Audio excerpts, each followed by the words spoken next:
Hi, I'm Brian Brandenburg. I'm the Senior UX Designer at Logi Analytics. Who really needs to worry about 508 compliance and accessibility? The short answer is pretty much everyone. By now, it's kind of a common aspect in a lot of deals, but even if you don't have any deals in your pipeline that have a checkbox for 508 compliance, it's likely you will at some point. If these concepts aren't baked into your product, it's very expensive to retrofit. These changes cost money, so it's always better to bake it in up front. As a content author, you're really only interested in one specific piece of 508, and that's accessible colors.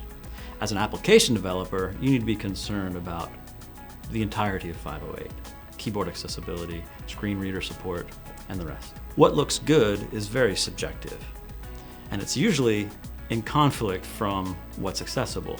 So as a content author, you need to walk a line between what looks good and what's accessible.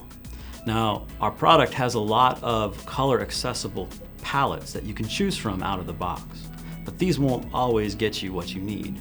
Sometimes you need to make very specific decisions about a severity color.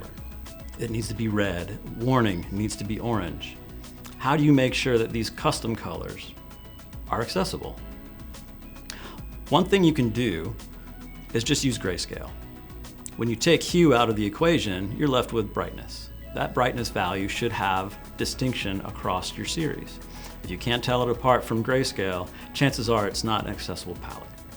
There are other utilities you can use online that would show you whether or not this looks good from different types of color blindness. Red-green is the most common, but there's also blue-yellow, and in very rare cases, some people can't see any color at all.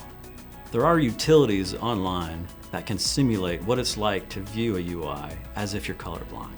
If you Google Colbis, C-O-L-B-I-S, you can see some different ways that you can simulate colorblind accessibility.